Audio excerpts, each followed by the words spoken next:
اعوذ باللہ من الشیطان الرجیم، بسم اللہ الرحمن الرحیم۔ میں ہوں اظہر نیاز، ہمارے ساتھ ہوتے ہیں ڈاکٹر مظفر علی کشمیری صاحب، اور پروگرام ہے فہم اقبال۔ السلام علیکم۔ وعلیکم السلام ورحمۃ اللہ۔ مزاج کیسے ہیں بخیر؟ سر آپ؟ شکر الحمدللہ جی، وقت گزر رہا ہے۔ نئی کون سی نظم شروع کریں گے آج ہم؟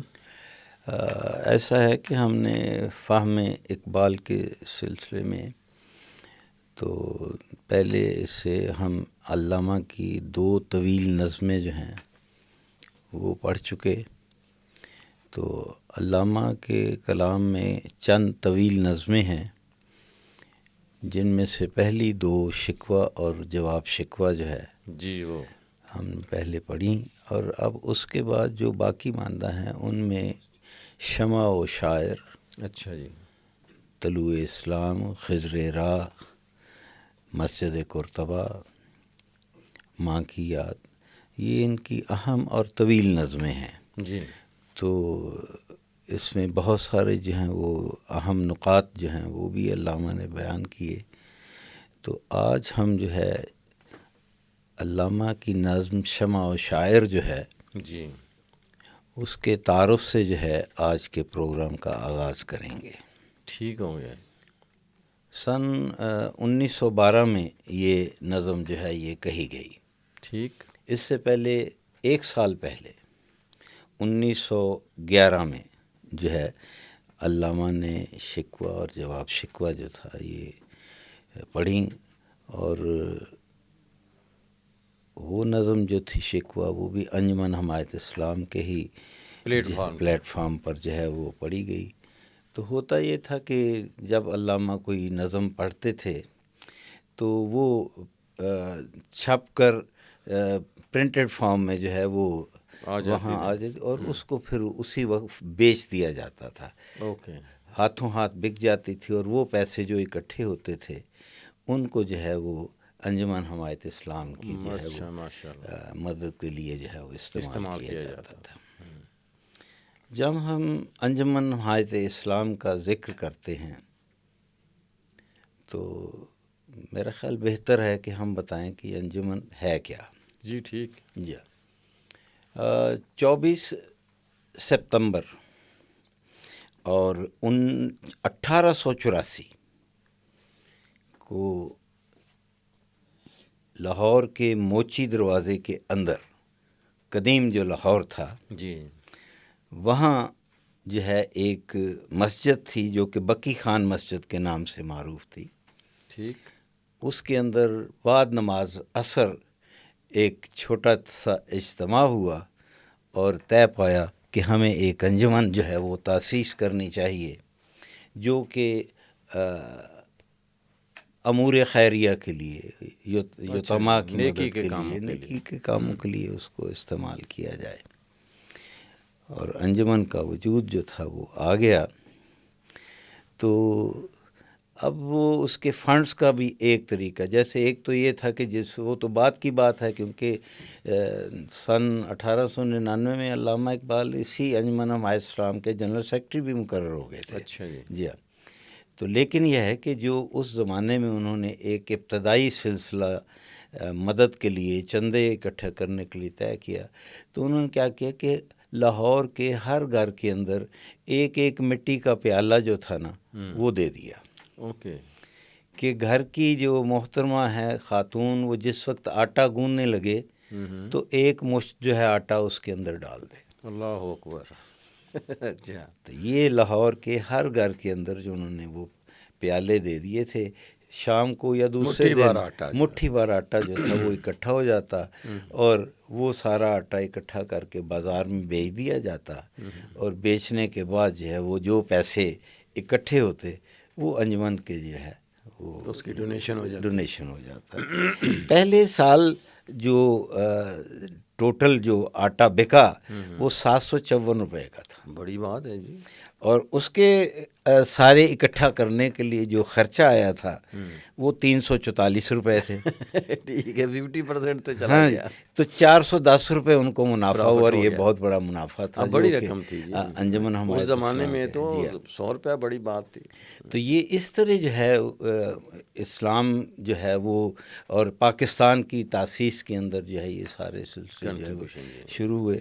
تو انجمن حمایت اسلام جو تھا وہ انجمن حمایت جو ہے آج بھی اگر آپ دیکھیں تو بہت سارے اس کے اسکول کالجز ہیں. میں خود انجمن حمایت اسلام کے اسکول سے میں نے میٹرک کیا, پھر میں ریلوے روڈ جو ہے کالج جو ہے انجمن حمایت اسلام کا, سول لائن کالج انجمن حمایت اسلام کا بنا ہوا, پھر یتیم خانے, سارا کچھ. یہ جو فیض آباد والا جو ہے یہ فیض الاسلام ایک اور دوسری ہے, یہ انجمن فیض الاسلام تھی. اچھا, یہ ان سے اس کا تعلق نہیں تھا. جی جی ہاں.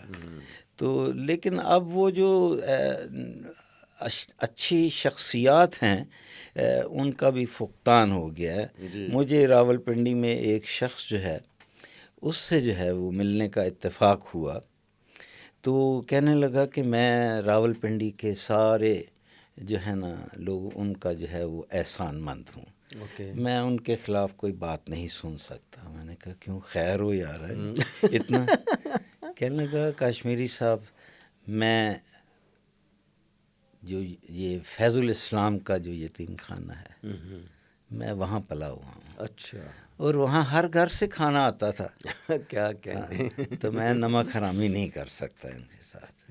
تو یہ اب وہ سلسلے ختم ہو گئے. پہلے والے جو تھے نہ وہ اقدار رہیں اور نہ یہ سلسلہ ہوا.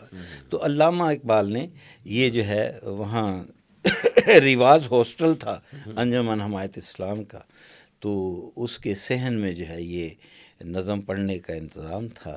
تو 1 سال پہلے جو تھے وہ کافی لوگ تھے جو کہ شکوہ کو سننے کے آئے اور جواب شکوہ, لیکن اس بار تقریباً 10,000 کا مجمع جمع ہو گیا. بہت زیادہ لوگ جو تھے کہ یہ کوئی خاص ہی جو ہے وہ شمع اور شاعر کے بارے میں جو ہے. اب میڈیم اور کوئی تھا نہیں جی, ریڈیو ٹی وی تھا. تو یہی لوگ وہاں سنتے تھے, لوگ آتے تھے. تو یہ نظم جو ہے یہ بھی بہت پہلی جو تھی وہ بہت مقبول تھی. شکوہ اس کی کچھ مخالفت بھی ہوئی ہے, پھر وہ تو مولویوں نے بھی مشہور کر دی نا, بہت مشہور. اور علامہ کو اس کے سلسلے میں ہزاروں خط ملے تھے. وہ زمانہ خطوں کا ہوتا تھا, یہ موبائل کا یہ زمانہ نہیں تھا. تو اس کے بعد جب یہ نظم جو ہے وہ پڑھنا شروع کی علامہ نے, تو وہ فرمانے لگے کہ میری آج کی نظم جو ہے وہ ایسی جامع ہے جس میں مشکلات کی تصویر اور اس کے حل کرنے کا نسخہ درج ہے. کیونکہ اس وقت مسلمانوں کی جو حالت زار تھی تو اس کے لیے جو تھا کسی ایک مصلحے کی ضرورت تھی, جو کہ علامہ اقبال سے بہتر اور کون ہو سکتا تھا. بے شک. تو اس کے لیے آپ اس دونوں حیثیتوں سے اس نظم کو دیکھیں, ایک شاعرانہ پہلو سے اور دوسرا اس کے جو تجاویز دیے گئی ہیں اس کو نسخہ کے لحاظ سے جو ہے آپ اس کو دیکھیں. امید یہ ہے کہ خدا کے واسطے تم تھوڑی سی توجہ کر کے, علامہ نے فرمایا کہ آپ سنیں, تو امید یہ ہے کہ اس میں سے پوری قوم جو ہے وہ سرگرم ہوگی.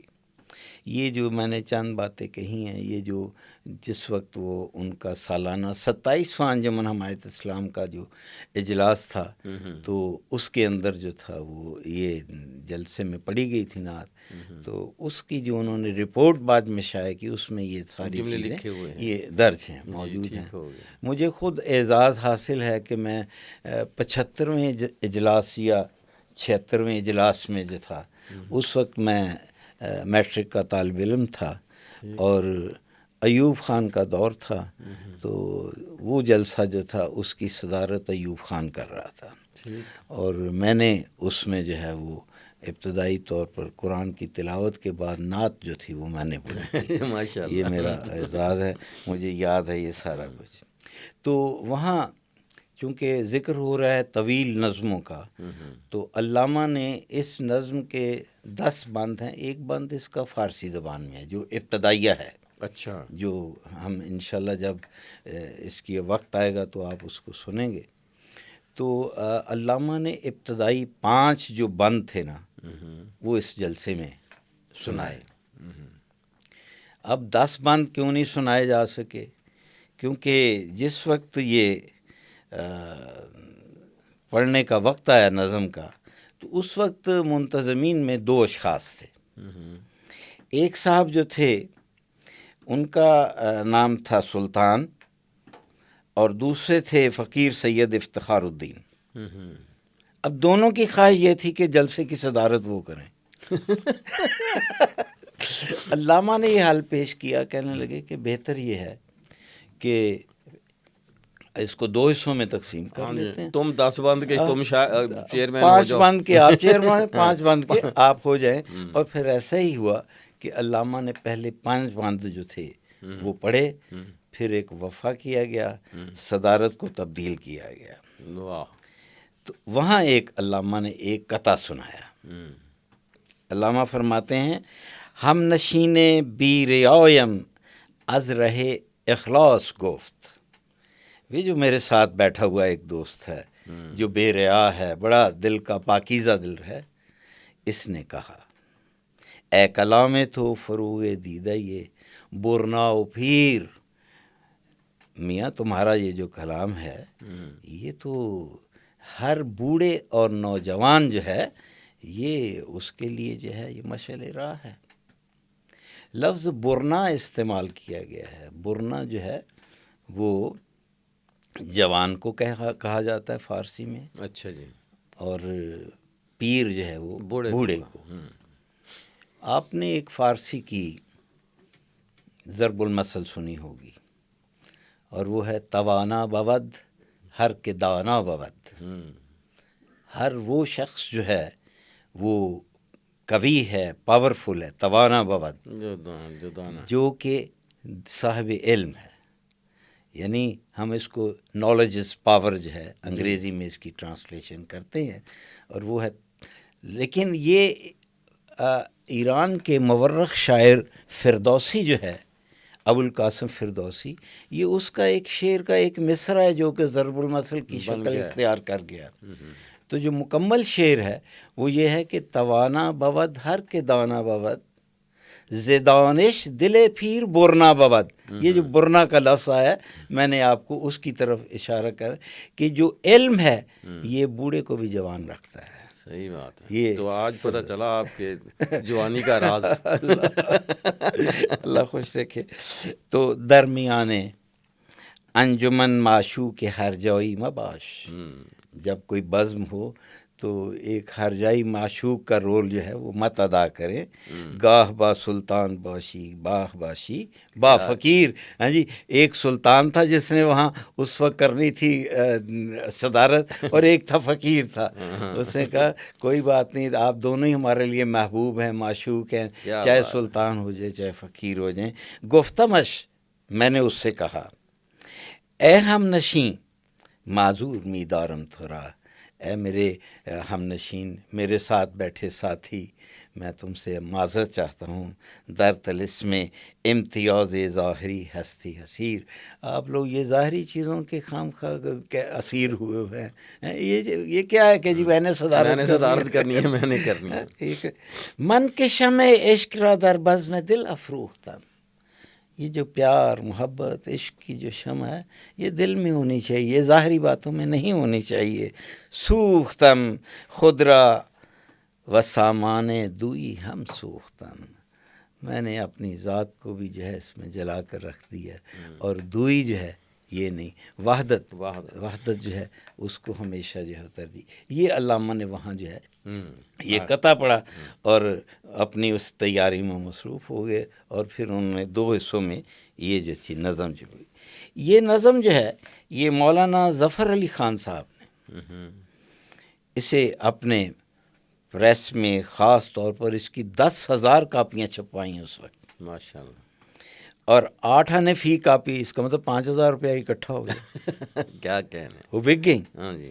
تو انہوں نے اعلان کیا تھا کہ اس کی فروخت سے جو 5,000 روپیہ وصول ہوگا وہ ڈاکٹر اقبال کو دے کر تبلیغ اسلام کے لیے جاپان بھیجا جائے گا. اوکے. یہ انہوں نے ایک اور نیا مصرف حصہ. تو نظم کی ابتدائی شکل میں 7ویں بند کا پہلا شعر تھا: ملک ہاتھوں سے گیا، ملت کی آنکھیں کھل گئیں، سرمائے چشمے دشت میں گردے رمے آہو ہوا۔ رم رمیدن سے ہے، بھاگنے سے ہے، ڈر سے بھی ہے، کیونکہ آدمی خوف سے بھاگ جاتا ہے کسی سے، اور آہو جو ہے وہ ہرن کو کہا جاتا ہے۔ بعد میں بانگ درا کی جب ترتیب دی گئی تو یہ شعر جو تھا یہ حذف کر دیا گیا۔ اچھا، ہاں، ہم جو نظم یہاں پڑھیں گے نہیں تو وجہ اس کی وہ ایسا ہے کہ ظاہر ہے کہ ایک بہت ضخیم کتاب کی صورت میں باقیات اقبال کے نام سے جو ہے محمد صابر کلوری صاحب گزرے ہیں، ڈاکٹر محمد صابر کلوری، یہ آپ کے مانسہرہ سے تھے، تو ان کا پی ایچ ڈی کا تھیسس تھا جس میں انہوں نے وہ تمام جو ہے باقیات جو تھی وہ اکٹھے کر کے چھاپی پھر بعد میں، تو علامہ نے خود بہت ساری چیزوں کو پھر بعد میں نکال دیا کہ یہ نہیں، یہ اچھی، یہ رہنے دیں، یہ رہنے دیں۔ تو میرا خیال ہے کہ وہ انسانی ذہن کا تقاضا ہے، جو وقت گزرتا ہے اس میں پختگی آتی ہے، تو اس کی وجہ سے انہوں نے نکال دیا، یا کسی چیز کو انہوں نے سمجھا یہ جو ہے یہ ضرورت نہیں ہے۔ تو اب جو ہے کہ ہم دیکھتے ہیں کہ اس نظم کا جو پس منظر کیا تھا، میں اس کا مختصر سی ایک جھلک آپ کو دیتا ہوں۔ شمع و شاعر کا پس منظر 1911 کے خاتمے پر اور 1912 کے آغاز یعنی فروری کا مہینہ جو ہے وہ پہنچ جاتا ہے۔ یہ دنیا اسلام کی دردناک صورتحال تھی اس وقت، اور جو ہر درد مند مسلمان کے دل کو رلا رہی تھی۔ شکوہ، یہ 1911 کے اوائل میں یہ نظم لکھی تھی، اور اس زمانے میں بھی جو عالم اسلام ہے وہ بڑے عجیب حالات سے دوچار تھا۔ شمع و شاعر 1912 تک جو ہے پہنچتے پہنچتے اس میں اتنا اضافہ ہوا کہ ستمبر 1911 میں اٹلی نے طرابلس پر حملہ کر دیا۔ اٹلی بالکل جو ہے وہ لیبیا کے سامنے ہے، نارتھ افریقہ کے سامنے آتا ہے۔ طرابلس جو ہیں وہ دو ہیں، ایک طرابلس جو ہے وہ اس وقت آج لیبیا ملک کا دارالخلافہ ہے، اور ایک طرابلس جو ہے وہ لبنان میں ہے، میڈیٹرینین، دونوں جو ہیں یہ میڈیٹرینین سی کے کنارے پر ہیں۔ اور مجھے اتفاق ہوا ہے نارتھ افریقہ میں جانے کا، میں نے یہ سارا جو نارتھ افریقہ ہے، ایجپٹ، لیبیا، ٹیونس، الجیریا، یہ سارے میں نے وزٹ کیے ہوئے ہیں۔ تو جب میں وہاں داخل ہوا تو جب مصر سے آپ جو ہے وہ لیبیا میں داخل ہوتے ہیں تو بارڈر کا نام سلوم ہے مجھے یاد ہے، تو پہلا شہر جو ہے وہ تبرک آتا ہے۔ تبرک جو تھی اس زمانے میں جب میں گیا، یہ 60s کی بات ہے، تو اس وقت وہ برٹش قوم جو تھی وہاں، برٹش فوج اب بھی موجود تھی، اور جو طرابلس تھا وہ بعد میں اٹلیوں سے انہوں نے، امریکوں نے لے لیا ہوا تھا، وہاں امریکہ کا بہت بڑا اڈا تھا۔ تو لیکن یہ سارا کچھ دوسری جنگ عظیم کے جو ہے تحولات ہیں، اور اٹلی والوں نے جب وہاں قبضہ کیا تو وہ ان کی حالت زار میں مجھے جب وہاں رہ کر بہت سارے لوگوں سے گفتگو ہوئی تو کچھ حضرات جو ہیں انہوں نے کہا کہ ہمارے آبا بتاتے ہیں کہ یہ جو اٹالین سپاہی تھے یہ جہاں جی کرتا تھا تو یہ گھروں میں داخل ہو جاتے تھے، کسی کی عزتیں محفوظ نہیں تھیں۔ تو جب آپ وہاں وزٹ کرتے ہیں افریقہ کے اندر تو جو نسل آپ کو سفید جو نظر آتی ہے یہ وہ ہے جو کہ مکس بریڈ ہے، وگرنہ جو اوریجنل وہاں کے لوگ ہیں وہ سانولے یا کالے رنگ کے افریقہ کے۔ تو یہ وہاں ہم نے مشاہدے میں دیکھا۔ اب جب اٹلی میں جب قبضہ حملہ کیا اٹلی نے طرابلس پر، تو یہ سارے علاقے سلطنت عثمان کے حصے میں تھے، اور بہت سارے علاقے، مصر، مالٹا جو تھا وہ ادھر تھا یورپ کی طرف، ادھر سامنے افریقہ میں پھر سوڈان، قبرص، الجزائر، ٹیونس اور مراکش، یہ سارا برطانیہ اور فرانس کے قبضے تھا۔ فرانس نے افریقہ میں بہت ساری جگہوں پر جو ہے قبضہ کیا ہوا تھا. تو اب طرابلس میں جو ہے یہ ان استعماری قوتوں کا تسلط جو تھا. 29 ستمبر 1911 کو طرابلس پر اٹلی نے ایک بھرپور حملہ کیا. تو ایک شخص غازی انور پاشا جو تھا نا، یہ ترکی ایک جرنیل تھا، یہ کسی طرح جو تھا یہ وہاں پہنچ گیا تاکہ یہ ہے کہ ان کے ساتھ جو ہے وہ لڑ سکے، ان کو کچھ روک سکے. تو یہ جنگ کے واقعات جو ہیں یہ لاہور میں جو مولانا ظفر علی خان صاحب کا اخبار زمیندار جو تھا یہ اس کے اندر جو تھے ان کی روداد جو تھی وہ آتی رہی. تو اس روداد میں اس وقت ایک قصہ چھپا. میرا خیال اگر آپ یاد کریں تو 80s میں جو ہے ایک لیلا خالد کے نام سے ایک خط لڑکی مشہور معروف، ہاں جی، یہ فلسطینی تھی وہ خاتون بچی. تو اس وقت بھی ہوا یہ کہ جب یہ طرابلس کی جنگ ہوئی تو اس کے اندر ایک بچی تھی فاطمہ بنت عبداللہ.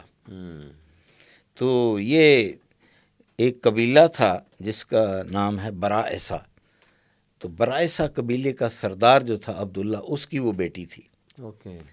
اب مسلمان ہر قصب ہمت بے قدر اوس کی والی بات ہے. تو وہ جو بچی تھی نا وہ شہیدوں کو دیکھ بھال کر رہی تھی، زخمیوں کی دیکھ بھال، ان کو پانی وغیرہ پلا رہی تھی. تو وہ بچی جو تھی نا وہ وہاں شہید ہو گئی، جس کی خبر جب یہاں اخبارات میں ہوئی کہ یہ ایک کام کرتی ہوئی یہاں بچی جو ہے وہ فوت ہوگی، تو علامہ نے اس کے بارے میں بھی ایک نظم لکھی. یہ سارا کچھ ہے شمع اور شاعر نظم سے پہلے ہوا ہے. اور وہ جو عرب لڑکی تھی جو طرابلس کی جنگ میں غازیوں کو پانی پلاتی پلاتی شہید ہوئی، تو اس کا نام فاطمہ بنت عبداللہ تھا. علامہ فرماتے ہیں فاطمہ تو آبروئے امت مرحوم ہے. اللہ اکبر. پھر انہوں نے مسلمانوں کو امت مرحوم ہی کہا ہے. ہاں جی، تو اے کاش کہ ہمارا کسی وقت اور عروج ہو جائے.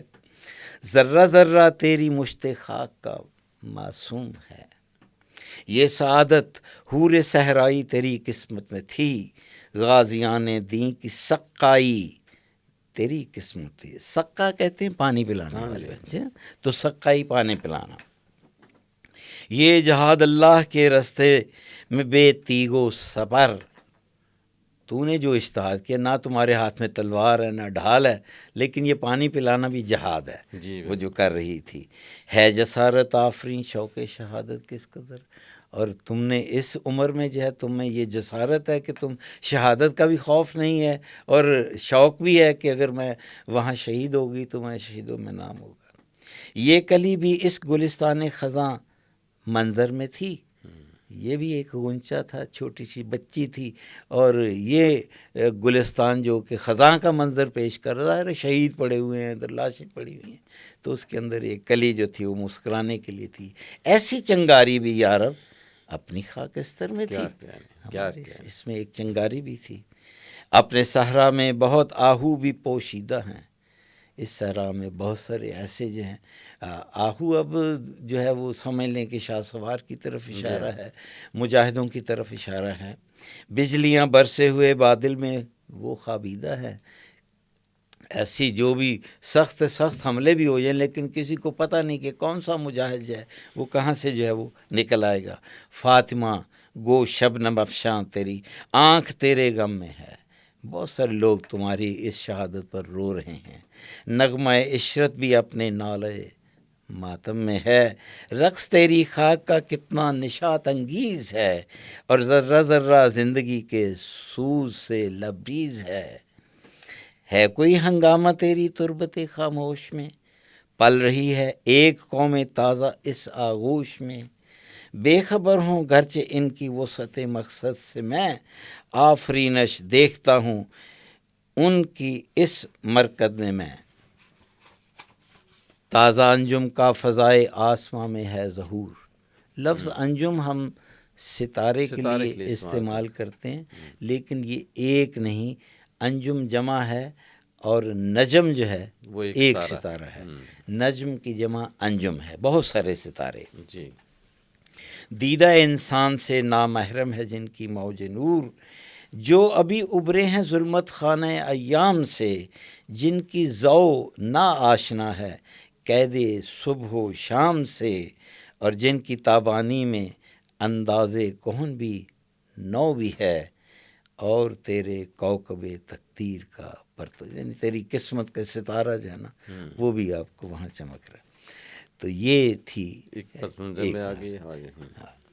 لیکن علامہ نے یہاں اکتفا نہیں کیا، علامہ نے اس کے بعد ایک اور نظم جو تھی اس سے پہلے جو کہی، اور وہ نظم تھی جناب حضور رسالت مآب پہ صلی اللہ علیہ وآلہ وسلم۔ تو آپ کہتے ہیں گراں جو مجھ پہ یہ ہنگامہ زمانہ ہوا، جہاں سے باندھ کے رخت سفر روانہ ہوا، قیود شام و سحر میں بسر تو کی، لیکن نظام کہنہ عالم سے آشنا نہ ہوا۔ اور یہ بڑا اہم شعر ہے کہ فرشتے بزم رسالت میں لے گئے مجھ کے، کیا کہ فرشتے بزم رسالت میں لے گئے مجھ کو، حضور آیا رحمت میں لے گئے مجھ میں۔ یہ اشارہ ہے قرآن حکیم کی سورہ انبیاء، اس میں وما ارسلناک الا رحمت للعالمین کی طرف ہے۔ تو آپ کہتے ہیں کہ میں رسول پاک کی خدمت میں پہنچ گیا اور آپ صلی اللہ علیہ وسلم نے مجھ پر اپنی رحمت کرم فرمائی۔ کہا حضور نے اے اندلیب باغ حجاز، آپ نے فرمایا کہ تو باغ حجاز کی بلبل، کلی کلی ہے تیری گرمی نوا سے گداز، تمہارے ہر طرف تمہارا کلام جو ہے لوگوں تک پہنچا ہوا ہے، اور ہمیشہ سر خوش جام ولا سے ہے دل تیرا، فتادگی ہے تیری غیرت سجود نیاز، تم میں اتنا عجز و نیاز انکساری ہے کہ سجدے جو ہیں وہ بھی اس پر جو ہے نا وہ فخر کرتے ہیں، ان میں غیرت ہے کہ اتنی تم میں جو ہے انکساری بری رکھی ہے۔ اڑا جو پستی ہے دنیا سے تو سوئے گردن، جب تو اس زمین سے جو ہے وہ آسمان کی طرف یعنی عروج کی طرف تمہارا سفر شروع ہوا، سکھائی تجھ کو ملائک نے رفعت پرواز، اور یہ پرواز جو ہے تمہیں فرشتوں نے جو ہے سکھائی ہے۔ نکل کے باغ جہاں سے برنگ بو آیا، تو جو اس دنیا کے باغ سے میرے پاس جو پہنچا ہے تو خوشبو کی طرح تو میرے پاس پہنچا ہے، یعنی جسمانی معراج نہیں ہے یہ، تمہارا جو ہے ایک معنوی معراج ہے۔ ہمارے واسطے کیا تحفہ لے کے تو آیا، کیا آپ نے رسول پاک کہتے مجھ سے پوچھ رہے ہیں کہ ہمارے لیے کیا تحفہ لے کر آئے۔ حضور دہر میں آسودگی نہیں ملتی، اب علامہ جو ہے رسول پاک کی خدمت میں جو ہے وہ حالات پیش کر رہے ہیں۔ حضور دہر میں آسودگی نہیں ملتی، تلاش جس کی ہے وہ زندگی نہیں ملتی، ہزاروں لالا گل ہیں ریاض ہستی میں۔ ریاض کا لفظ جو ہے یہ باغ کے لیے استعمال ہوتا ہے عربی میں، اور یہ روضہ کی جمع ہے۔ اوکے روضہ مفرد ہے، ریاض جو ہے اس کی جمع ہے، یعنی بہت سارے باغ، ہزاروں لالہ گل ہیں ریاض ہستی میں، اس زندگی کے باغات میں بہت سارے پھول کھلے ہوئے ہیں، بہت سارے لوگ اچھے لوگ ہیں، وفا کی جس پہ ہو بو وہ کلی نہیں ملتی، باغ تو بہت ہیں، بندے بہت ہیں اس میں، پھول بہت ہیں، کلی بہت ہیں، لیکن وہ جو وفادار لوگ ہیں وہ میسر نہیں ہیں۔ مگر میں نظر کو ایک آبگینہ لایا ہوں، کیا کہنا، میں حضور آپ کی خدمت میں ایک ایسا شیشے کا بلوری برتن لے کر آیا ہوں، آبگینہ شیشے کا کوئی بھی ظرف جو ہے اس کے لیے ہے، جو چیز اس میں ہے جنت میں بھی نہیں ملتی، یہ جو میں تحفہ لے کر آیا ہوں تو بہت قیمتی تحفہ ہے، یہ جنت میں نہیں ملتی، اور وہ چیز کیا ہے، جھلکتی ہے تیری امت کی آبرو اس میں۔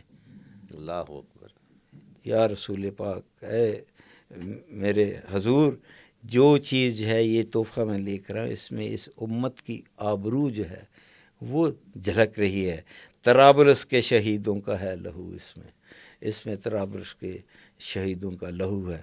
یہ تھی علامہ اقبال کی ابتدا جو تھی یہ شمع و شاعر کے لیے، تو اس کا بیک گراؤنڈ جو ہے وہ تو انشاءاللہ آئندہ جو ہمارا جلسہ ہوگا تو اس میں ہم جو ہے شمع و شاعر جو ہے باقاعدہ اس کا آغاز کریں گے۔